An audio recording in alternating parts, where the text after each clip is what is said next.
YouTube viewers அனைவருக்கும் வணக்கம். இன்றைக்கி நம்ம இந்த வீடியோவில் கும்ப ராசிக்கான புத்தாண்டு ராசி பலன்கள் பற்றி பார்க்க போகிறோம்.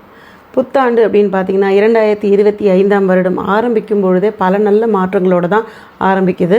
இந்த வருஷம் பார்த்திங்கன்னா நமக்கு முடிஞ்ச வருஷத்துலேருந்து என்னென்ன பிரச்சனைகள் பார்த்தோமோ எல்லாத்தையும் மாற்றுறதுக்கு உண்டான விஷயங்கள் அப்படின்னு பார்க்கும்பொழுது கிரக பயிற்சிகள் நிறைய இருக்குது.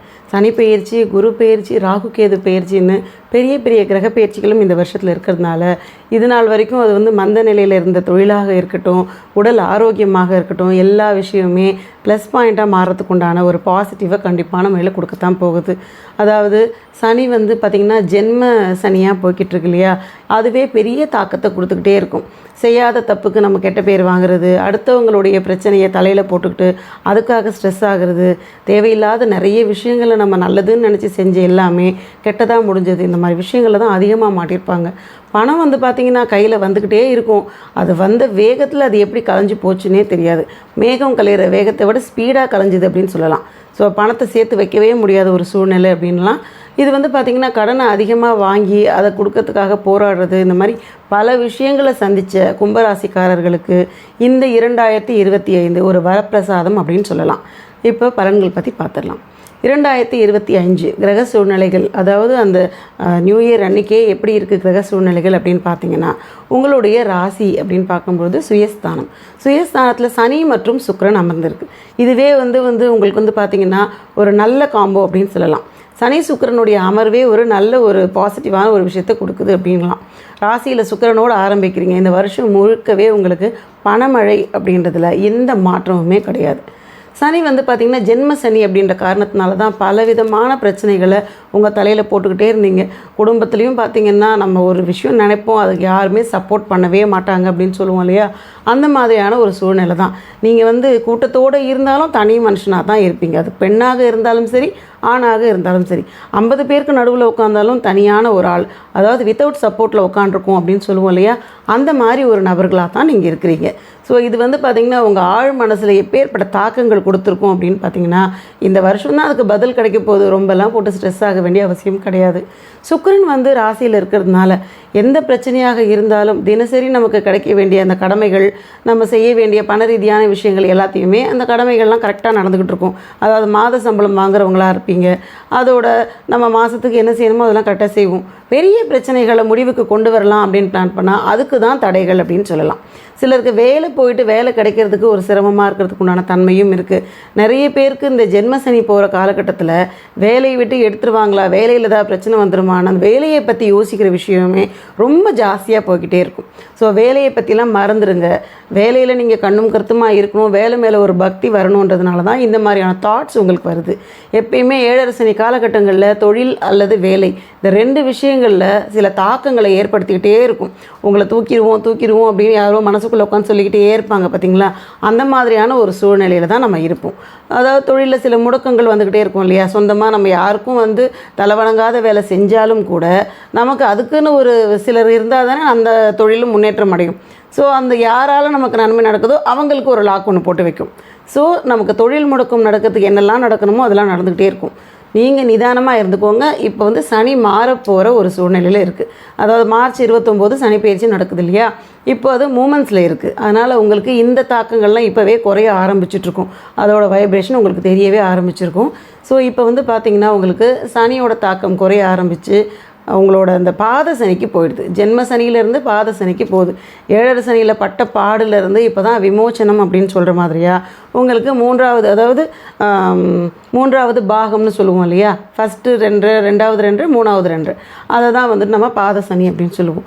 2ஆம் இடத்துக்கு இடப்பெயர்ச்சி அடைஞ்சதுக்கப்புறமா உங்கள் பிரச்சனைகள்லேருந்து நீங்கள் மீளலாம் அப்படின்னு சொல்லலாம். ஸோ 2வது இடம் குடும்பஸ்தானம் இல்லையா, அங்கே போய் உட்காரக்கூடிய சனி என்ன பண்ணும் அப்படின்னு யோசிப்பீங்க. அது சின்ன சின்ன பிரச்சனைகள் கொடுக்கத்தான் செய்யும். ஆனாலும் கூட ராசியில் ராகு வந்துடுது.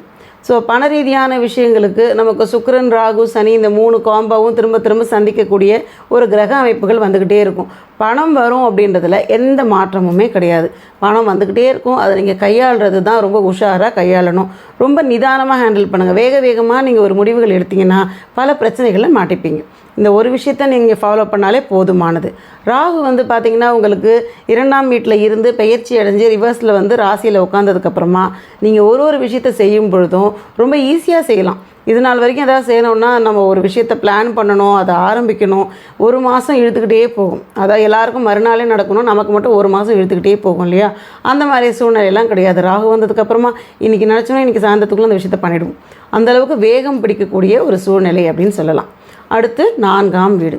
4ஆம் வீடு அப்படின்னு பார்க்கும்பொழுது நமக்கு வந்து பார்த்திங்கன்னா தாயார் ஸ்தானம் மற்றும் சுகஸ்தானம். இந்த இடத்துல குருவுடைய அமர்வு இருக்குது. குரு 4ல் உட்காந்தாரு அப்படின்னு சொன்னாலே நமக்கு வந்து பார்த்திங்கன்னா ஓரளவுக்கு ஆரோக்கியமாக தான் போய்கிட்டு இருக்கோம். தாயாருக்கு உடல்நிலை தேறி வரும், சுகமாக வாழறது. அதாவது நம்ம வந்து கொஞ்சம் லக்ஸுரியாக தான் பிளானே பண்ணுவோம். நமக்கும் சின்னதாக எந்த விஷயத்தையும் பிளான் பண்ண தெரியவே தெரியாது. எதை பண்ணாலும் கொஞ்சம் பிரம்மாண்டமாக பண்ணணும் அப்படின்ற மாதிரியான ஒரு ஆற்றல் இருக்கும். சின்ன சின்னதாக உடல் உபாதைகள் வந்துட்டு போகலாம். அது வந்து நமக்கு ராகு 2வது வீட்டில் இருக்குது குடும்பஸ்தானத்தில் அப்படின்ற ஒரு காரணத்தினாலேயும் உடல் உபாதைகள் வரும், மருத்துவ செலவுகள் வரும். அது எல்லாத்தையும் ரொம்ப மைண்டில் வச்சுக்காதீங்க. அதெல்லாம் வந்து ஒரு சின்னதாக நடக்கிற ஒரு விஷயம் அப்படின்னு நினச்சிக்கோங்க. பெரிய பாதிப்புகள் அப்படின்னு எந்த விஷயமும் கிடையாது. அது ஒரு விஷயம் இருக்கட்டும். அதுக்கப்புறம் இந்த குரு வந்து பெயர்ச்சி அடைஞ்சு போகும்பொழுது என்ன மாதிரியான சூழ்நிலை இருக்கும் அப்படின்னு பார்த்தீங்கன்னா 5ல் போய் குரு உட்காரும். 5ல் குரு உட்காருதுன்னா பூர்வ புண்ணிய ஸ்தானத்தில் போய் உட்கார போகுது இல்லையா? குரு பெயர்ச்சி ஆனதுக்கு அப்புறமாகவே உங்களுடைய பிரச்சனைகளுக்கு நீங்கள் முற்றுப்புள்ளி வச்சிட்டீங்க அப்படின்னு நினச்சிக்கோங்க. அந்த முற்றுப்புள்ளி வச்சிட்டிங்கனாலே வாழ்க்கை நிம்மதியாக போகுது அப்படிங்களாம். அதாவது உங்களுக்கு கிடைக்க வேண்டிய நியாயமான விஷயங்கள் எல்லாமே என்னெல்லாம் தடைப்பட்டு நின்றுதோ, கடன்களாக இருக்கட்டும், உங்களுக்கு வர வேண்டிய வருமானமாக இருக்கட்டும், பெரிய பெரிய பிரச்சனைகள் ஒரு முடிவுக்கு வராமல் கோர்ட்டு கேஸ்ன்னு இழுத்துக்கிட்டு இருக்கு இல்லையா? இது எல்லாமே உங்களுக்கு சாதகமாக வரத்துக்குண்டான சூழ்நிலையை 5ஆம் இடத்துக்கு வரக்கூடிய குரு செய்து கொடுப்பார். ஸோ கொஞ்சம் பொறுமையாக இருந்தீங்கன்னா ஒரு கிரக பயிற்சிகள் உங்களுக்கு பல நல்ல மாற்றங்களை கொடுக்கும் அப்படின்றதுல கடுகளவு சந்தேகமும் கிடையாது. அடுத்து 6வது வீடு. 6ஆம் வீடு அப்படின்னு பார்த்தீங்கன்னா நோய் ஸ்தானம் மற்றும் எதிரி ஸ்தானம். இந்த இடத்துல செவ்வாயுடைய அமர்வு இருக்குது. செவ்வாய் நீசமாக இருக்கிறதுனால உங்களுக்கு நோய் சம்மந்தப்பட்ட விஷயம் அப்படின்னு பார்த்தீங்கன்னா சின்ன சின்ன அலர்ஜி வரலாம். அதுக்கப்புறம் வந்து பிபி ஹையாக வருது, லோவாக வருது, இந்த மாதிரி விஷயங்கள் மாறி மாறி வரும். ஸோ ரத்த அழுத்தம் சம்மந்தப்பட்ட விஷயங்களை கொஞ்சம் கண்ணும் கருத்துமாக பார்த்துக்கோங்க. ஆரோக்கியத்தில் கவனம் செலுத்தணும் அப்படின்றது மட்டும் ரொம்ப முக்கியமாக பார்த்துக்கோங்க. அது செவ்வாய் வந்து பார்த்திங்கன்னா நீசமாக இருக்குது அப்படின்றதுனால யூரின் இன்ஃபெக்ஷன் வர்றது, அதுக்கப்புறம் வந்து பார்த்திங்கன்னா நீர் சம்மந்தப்பட்ட பிரச்சனைகள், உடம்பு வீங்கி போகிறது, காலில் வீக்கம் வர்றது, இந்த மாதிரி விஷயங்கள் வரும். ஸோ அதுக்கேற்ற மாதிரி உணவில் என்னென்னலாம் வந்து மாற்றம் செய்யலாம் அப்படின்றத நீங்கள் பிளான் பண்ணிக்கோங்க. இது வந்து பார்த்திங்கன்னா செவ்வாய் நகர்வு வரைக்கும் தான். அது ஒரு 2-3 மாதம் இழுத்து போயிட்டே இருக்கும். ஏன்னா வக்கரமாகுது, திரும்ப வருது. அதனால் கொஞ்சம் 2-3 மாதம் இழுத்துட்டு தான் போகுது.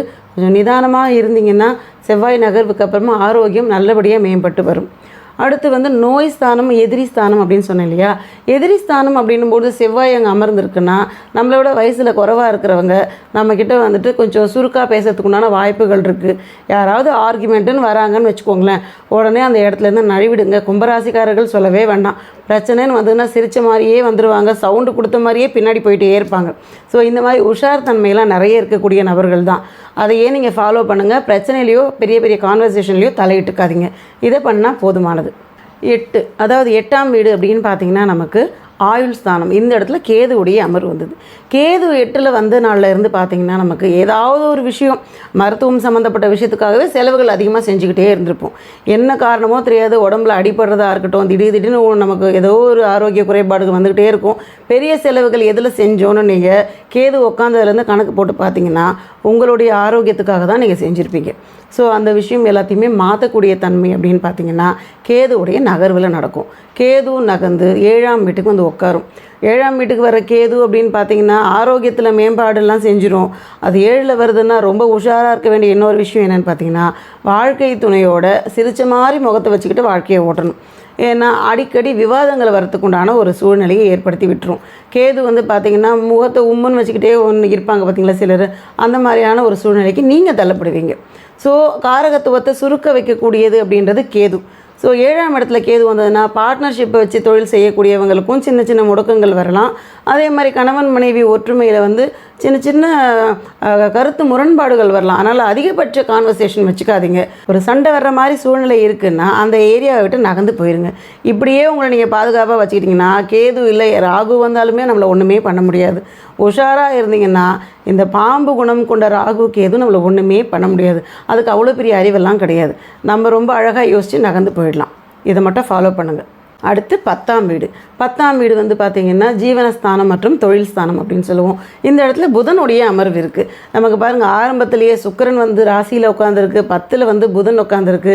வருமானம் அப்படின்றதுக்கு உண்டான ஒரு 2 கிரகம் இவங்க 2 பேர் தான். கண்டிப்பான முறையில் புதன் வந்து வருமானத்தை இரட்டிப்பாக பெருக்கி கொடுக்க போகிறார் அப்படின்றதுல எந்த மாற்றமும் கிடையாது. ஸோ உங்களுக்கு வருமானம் நல்லபடியாக வந்துக்கிட்டே இருக்கும். தொழில் முன்னேற்றம் அடையிறது அப்படின்னு பார்த்தீங்கன்னா சிறுக சிறுக பழைய நிலைமைக்கு தொழில் வருது அப்படின்றத நீங்கள் கண்டிப்பாக உணர முடியும்.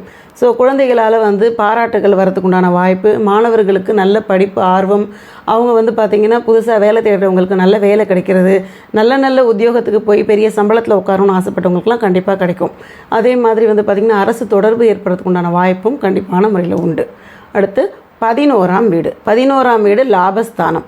இந்த இடத்துல சூரியனுடைய அமர்வு இருக்குது. அதாவது நியூ இயர் வச்ச உடனேயே உங்களுக்கு நல்ல கிரகங்களுடைய அமர்வெல்லாம் முக்கியமான இடங்களில் இருக்கிறதுனால பல மாற்றங்கள் அப்படின்றது வாழ்க்கையில் வந்தே தீரும். இந்த 11ஆம் இடத்துல இருக்கக்கூடிய சூரியன் என்ன பண்ணும் அப்படின்னு பார்த்தீங்கன்னா உங்களுக்கு வர வேண்டிய லாபங்களை இரட்டிப்பாக்கி கொடுத்துக்கிட்டே இருக்கும். அதாவது முயற்சியில் எல்லாத்தையும் திருவினையாக்கும் அப்படின்னு சொல்லுவோம் இல்லையா. உத்தியோக உயர்வு, சம்பள உயர்வு, அதுக்கப்புறம் வந்து பார்த்திங்கன்னா புதிய புதிய விஷயங்களை கற்றுக்கிறது, இந்த மாதிரி விஷயங்கள்லாம் கண்டிப்பாக செய்ய வச்சு உங்களுக்கு வருமானங்களை இரட்டிப்பாக்கி கொடுக்கும். ஸோ நிதானமாக இருங்க, வழிபாடுகள் செஞ்சுக்கிட்டே இருங்க. கடவுள் நிந்தனை செய்யாமல் இருந்தீங்கனாலே போதுமானது. தெய்வங்கள் வந்து பார்த்திங்கன்னா வழி நடத்துறதுக்கு தான் இருக்குது அப்படின்றத முழுசாக உணர்ந்துக்கோங்க. வருடம் முழுக்க செய்ய வேண்டிய வழிபாடு அப்படின்னு பார்த்தீங்கன்னா நீங்கள் துர்க்கை வழிபாடு செய்யுங்க.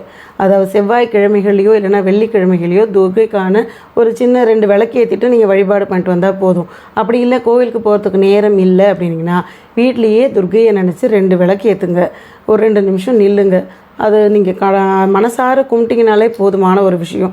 இந்த வழிபாடு செய்தாலே உங்களுடைய வாழ்க்கையில் தவறுகள் நடக்காமல் நல்ல முன்னேற்றங்கள் வரதுக்கு உண்டான சூழ்நிலையை ஏற்படுத்தி கொடுத்துரும். இன்றைக்கி நம்ம இந்த வீடியோவில் கும்ப ராசிக்கான புத்தாண்டு ராசி பலன் பற்றி பார்த்தோம். இந்த வீடியோ உங்களுக்கு பிடிச்சிருந்தா லைக் பண்ணுங்கள், ஷேர் பண்ணுங்கள், சப்ஸ்கிரைப் பண்ணுங்கள். டவுட் இருந்தால் கமெண்ட் பண்ணுங்கள். நன்றி, வணக்கம்.